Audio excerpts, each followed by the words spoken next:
अवधूत चिंतन श्री गुरुदेव दत्त श्री स्वामी समर्थ. तुम्हा सर्वांचं स्वामी मराठी चॅनलमध्ये मी अगदी मनापासून स्वागत करते आणि आजच्या या व्हिडिओला सुरुवात करते. सध्या बघा श्रावण महिना चालू आहे आणि या श्रावण महिन्यामध्ये आपण आपल्या कुलदेवीची ओटी भरणे देखील अत्यंत महत्त्वाचे आहे. आपण जर आपल्या कुलदेवीची ओटी भरली तर आपल्या घरामध्ये कधीच कसलीच कशाचीही कमतरता जी आहे ती भासत नाही. तसेच कोणत्याही संकट आपल्यावरती येत नाहीत. आपण आपल्या कुलदेवीच्या मूळस्थानी जाऊन देखील ओटी भरू शकतो. पण आपल्याला आपल्या कुलदेवीच्या मूळस्थानी जाऊन ओटी भरणे शक्य नसेल तर आपण आपल्या घरी कुलदेवीची ओटी कशी भरावी, त्याचबरोबर देवीच्या मूळस्थानी ओटी भरणार असाल तर ती ओटी कशी भरावी, ओटीमध्ये कोणतं साहित्य असणं आवश्यक आहे, याबद्दलची सविस्तर माहिती आपण आजच्या व्हिडिओमध्ये जाणून घेणार आहोत. त्यामुळे तुम्ही हा व्हिडिओ संपूर्ण पहा, म्हणजे तुम्हाला तुमच्या सर्व प्रश्नांची उत्तरे मिळतील. आणि त्याचबरोबर तुम्ही जर चॅनलवरती नवीन असाल तर सबस्क्राईब देखील करून ठेवा आणि बाजूच्या बेल आयकॉनला सुद्धा प्रेस करा. म्हणजे काय होईल, जेव्हा कधी मी नवीन व्हिडिओ अपलोड करेन तेव्हा त्याचे सर्वात आधी नोटिफिकेशन तुम्हाला येईल आणि तुमचा एकही व्हिडिओ मिस होणार नाही. तर कुलदेवीची ओटी जी आहे ती तुम्ही शुक्रवारी भरू शकता किंवा मंगळवारी भरली तरी सुद्धा चालेल. या दोन्हीपैकी कोणत्याही दिवशी तुम्ही कुलदेवीची ओटी जी आहे ती घरच्या घरी भरू शकता. या दिवशी तुम्हाला सकाळी लवकर उठायचे आहे. अगदी तुम्ही ब्रह्ममुहूर्तावरती जरी उठलात तरी सुद्धा चालेल, म्हणजे सर्व गोष्टी अगदी विधिवत करायला तुम्हाला वेळ भेटेल.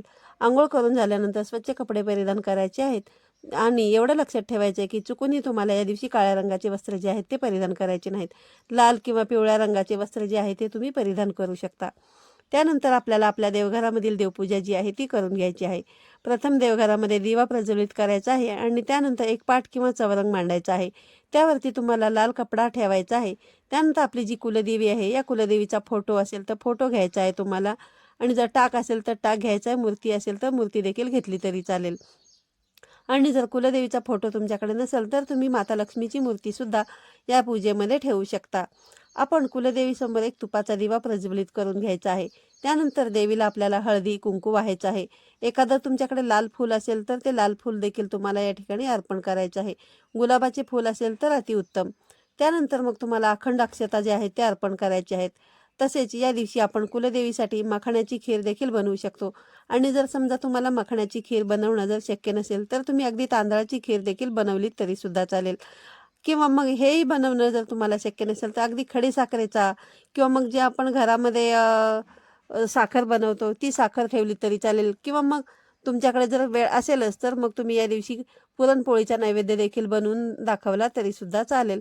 किंवा मग आपल्या घरामध्ये जो काही स्वयंपाक बनवलेला असतो तो स्वयंपाक देखील तुम्ही नैवेद्य म्हणून ठेवला तरी सुद्धा चालू शकतो. फक्त नैवेद्य जो आहे तो हा सात्विकच असावा, यामध्ये कांदा लसणाचा वापर केलेला नसावा. आता आपण ओटीसाठी काय काय साहित्य लागायचं ते पाहूया. आपल्याला देवीसाठी सुती साडी घ्यायची आहे किंवा रेशमी साडी सुद्धा तुम्ही घेऊ शकता. कारण सुती साडी घेण्याचं कारण म्हणजे काय, देवतेकडून येणाऱ्या ज्या काही सात्विक लहरी असतात त्या सात्विक लहरींचे ग्रहण करण्याची क्षमता जी आहे ती सात्विक लहरी धरून ठेवण्याची क्षमता इतर धाग्यांपेक्षा सुती धाग्यांमध्ये अधिक प्रमाणामध्ये असते. त्यामुळे आपण अशी सुतीच साडी या ठिकाणी घ्यायची आहे. मग साडीचा रंग कोणता असावा, तर तुम्ही या ठिकाणी लाल रंगाची साडी घेऊ शकता, नारंगी घेऊ शकता किंवा हिरव्या रंगाची साडी सुद्धा तुम्ही ओटी भरण्यासाठी घेऊ शकता. आणि जर शक्य असेल तर तुम्ही जास्तीत जास्त हिरवा रंग घेण्याचा प्रयत्न करावा, कारण श्रावण महिना हा पूर्ण हिरवाईने नटलेला असतो आणि या काळामध्ये हिरव्या रंगाला खूप महत्त्व आहे. आता आपण जी कोणती साडी घेत आहोत त्या साडीला ब्लाऊज पीस देखील अटॅच असतो, पण आपल्याला ओटी भरण्यासाठी नवीन ब्लाऊज पीस सुद्धा या ठिकाणी घ्यायचा आहे आणि त्यानंतरच आपल्याला त्या ह्यानेच ओटी भरायची आहे. मग आपण हिरव्या रंगाचा खण घेतला तरी सुद्धा चालेल, लाल रंगाचा घेतला तरी सुद्धा चालेल. त्यानंतरची जी वस्तू घ्यायची आहे ते म्हणजे गहू. ज्यावेळेस आपण ओटी भरत असतो तेव्हा तुम्हाला गव्हाचा वापर करू शकता. आणि समजा तुमच्याकडे जर गहू नसतील तर मग तुम्ही या ठिकाणी तांदळाचा सुद्धा वापर करू शकता. त्यानंतर एक श्रीफळ ज्याला आपण नारळ म्हणतो तो तुम्हाला घ्यायचा आहे आणि नारळ हा जो आहे तो पाण्याने भरलेला असावा. आणि नारळाच्या शेंडीकडे देवीचे तत्व आकर्षित होते. हे तत्व नारळाद्वारे खण आणि साडी यामध्ये संक्रमित होण्यास मदत होते.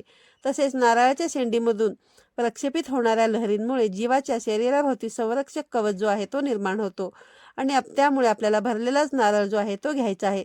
तसेच आपल्याला बदाम, सुपारी, खोबरं, खारीक हे सुद्धा या ठिकाणी घ्यायचं आहे. त्यासोबतच आपल्याला एक हळकुंड सुद्धा घ्यायचा आहे. हळकुंड घेताना कधीही लेकरूवाळी हळकुंड जी आहे ती घ्यायची असते. जेव्हा आपण ओटी भरायची असेल तेव्हा तुम्हाला लेकरूवाळे हळकुंड मिळालं तर तुम्ही नक्कीच लेकरूवाळे हळकुंड घेण्याचा प्रयत्न करा. लेकरूवाळे हळकुंड म्हणजे काय, आता तुम्हाला प्रश्न पडला असेल. लेकरूवाळं हळकुंड म्हणजे हळदीचं हळकुंड असतं आणि त्याला छोटेसे कोंब फुटलेले असतात, त्याला लेकरू हळकुंड असे म्हटलं जातं. त्यानंतर तुम्ही 5 फळे घेऊ शकता किंवा मग वेगवेगळ्या प्रकारची 5 फळे मिळाली तरी सुद्धा चालेल किंवा ऋतुमानानुसार तुमच्याकडे जी काही फळे अवेलेबल असतील ती फळे तुम्ही या ठिकाणी घेऊ शकता. आणि जर समजा तुम्हाला 5 फळे घेणे शक्य नसेल तर 5 कोणतीही केळी घेतली तरी चालेल किंवा इतर कुठलेही 5 फळे तुम्ही ओटी भरण्यासाठी जे आहे ते ओटी भरण्याच्या साहित्यामध्ये घेऊ शकता. त्यानंतर मग खारीक असेल, खोबरं असेल, हे जे घ्याल ना त्याला कीड लागलेले नसलं पाहिजे. आणि आपण देवीची ओटी भरतोय तर ओटी भरतोय म्हटल्यानंतर देवीला गजरासुद्धा या ठिकाणी घेणं तुम्हाला आवश्यक आहे. या ठिकाणी वेणी देखील तुम्हाला घ्यायची आहे. ओटीमध्ये हे सामान असणं अत्यंत महत्त्वाचं आहे. आणि समजा जर तुमच्याकडे गजरा नसेल तर मग तुम्ही गुलाबाची फुले घेतली तरी सुद्धा चालेल किंवा मग या ठिकाणी मोगऱ्याची फुले, मोगऱ्याचा गजरा जो आहे तो सुद्धा तुम्ही या ठिकाणी घेऊ शकता. पांढरी फुले आणि गुलाबाचे फूल यामध्ये हे चालू शकतं. जास्त करून पांढऱ्या फुलांमध्ये मोगऱ्याच्या फुलाचा वापर करावा. त्याचबरोबर आपल्याला या ओटीवरती दान सुद्धा ठेवायचे आहे, दानदक्षिणा म्हणून. यामध्ये तुम्ही 11 रुपये, 21 रुपये किंवा 51 रुपये या तुम्ही तुमच्या यथाशक्तीप्रमाणे जे आहे ते तुम्ही ठेवू शकता. त्यानंतर याच्यावरती तुम्हाला 6 हिरव्या बांगड्या घ्यायच्या आहेत. आता ह्या बांगड्या घेताना आपण काचेच्याच हिरव्या बांगड्या घ्यायच्या आहेत आणि ह्या बांगड्या मोठ्या आकाराच्या घ्यायच्या आहेत. म्हणजे ओटी भरून झाल्यानंतर जर तुम्ही घरीच ओटी भरणार असाल तर ह्या ज्या बांगड्या आहेत, हे जे सामान आहे त्याचा तुम्हाला तो ज्या घरातल्या महिला आहेत त्या महिला नंतर वापरू शकतील. छोट्या माणसाप्रमाणे जर तुम्ही बांगड्या घेतल्या असतील तर ते कसं वापरल्या जात नाही. त्यामुळे मोठ्या बांगड्याच तुम्ही या ठिकाणी वापरा. म्हणजे काय, तुमच्या घरातील एखाद्या महिलेला ते उपयोगी पडू शकतील. त्यामुळे शक्यतो तुम्ही मोठ्या हिरव्या रंगाच्याच बांगड्या या ठिकाणी घ्यायच्या आहेत. आता आपण साजू शृंगाराचं साहित्य सुद्धा आपण या ठिकाणी घेऊ शकतो. त्यामध्ये तुम्ही टिकली, नेलपेंट, कंगवा, इतर वस्तू, मग नथ असेल, जोडवी असेल, या वस्तू सुद्धा आपण 16 शृंगारामध्ये घेऊ शकतो. आणि जर समजा तुम्हाला हे घेणं शक्य नसेल तर मग तुम्ही फक्त यातलं एक साहित्य जरी घेतलं तरी सुद्धा चालेल. एक टिकली पॉकेट घेतलं तरी सुद्धा चालेल. ओटी भरण्याच्या साहित्यामध्ये हळदी, कुंकू हे तर आवश्यकच आहे. या 16 शृंगारापैकी तुम्हाला एक जरी साहित्य या ओटीमध्ये घेतलंच पाहिजे. त्यानंतर सर्वात महत्त्वाचं म्हणजे आपल्याला तांबूल घ्यायचा आहे. आता तांबूल म्हणजे काय हा तुम्हाला प्रश्न पडला असेल. आपण जेव्हा विड्याचं पान ज्या ठिकाणाहून घेतो ज्या ठिकाणी खाऊची पान म्हणतो आपण ते भेटतात, त्या ठिकाणी तुम्हाला ओटी भरण्यासाठी तांबूल पाहिजे असं सांगितलं तर ते तिथे तुम्हाला अगदी सहज मिळून जाईल. त्यानंतर तुम्हाला जर शक्य नसेल तर 2 विड्याची पानं घ्यायची आहेत आणि 2 सुपाऱ्या घ्यायच्या आहेत. आता आपलं हे जे ओटीचं ताट आहे ते पूर्णपणे या साहित्याने तयार आहे. आता या ताटावरती आपण थोड्याशा अक्षता ठेवायच्या आहेत. कारण की जरी एखादं साहित्य आपल्याकडून काही राहिलं तरी या अक्षता ज्या आहेत ना ते सर्व आपलं ताट जे आहे ते पूर्ण करतात असं म्हटलं जातं. आता जी कोणती महिला ही ओटी भरणार आहे त्या महिलेने प्रथम ओटीवरती हळदी कुंकू अर्पण करायचं आहे आणि हे ताट आपल्याला आपल्या हातामध्ये घ्यायचं आहे आणि आपल्या छातीजवळ आपण हे ताट घ्यायचं आहे. त्यानंतर आपण आपल्या कुलदेवीचे नाव घेत मग जी पण तुमची देवी असेल, कुलदेवी असेल, त्या कुलदेवीचे नाव घेऊन आपण म्हणायचं आहे की हे कुलदेवी, मी तुझी ओटी भरत आहे.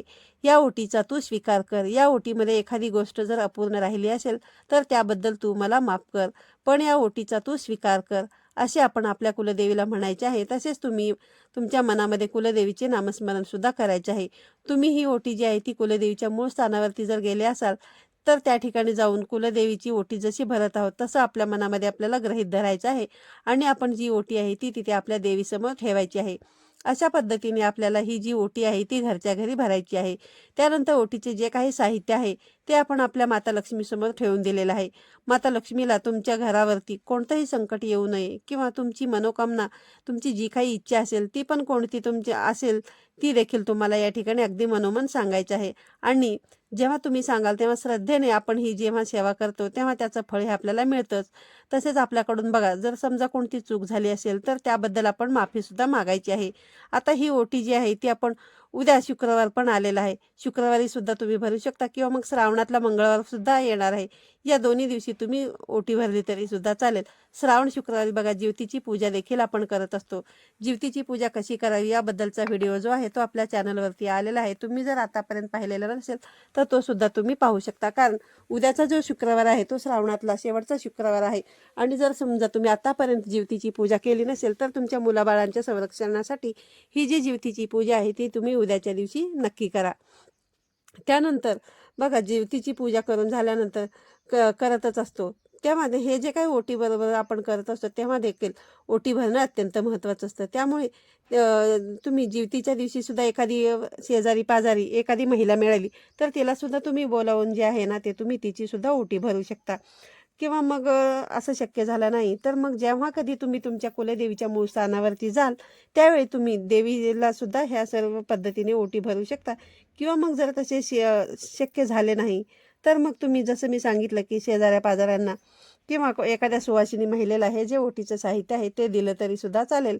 मग एखाद्या शुक्रवारी त्या महिलेला बोलवायचं आणि तिचा मान सन्मान करायचा आहे आणि तिचा मान सन्मान करून तुम्ही तिची ओटी जी आहे ती भरू शकता. यामुळे आपल्याला आपल्या कुलदेवीचा आशीर्वाद जो आहे तो प्राप्त होतो.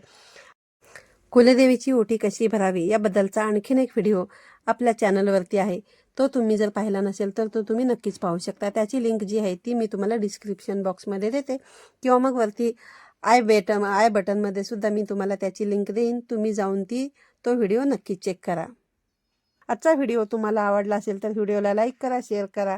पुन्हा भेटूया अशाच एका नवीन आणि माहितीपूर्ण व्हिडिओमध्ये. तोपर्यंत सर्वांना श्री स्वामी समर्थ.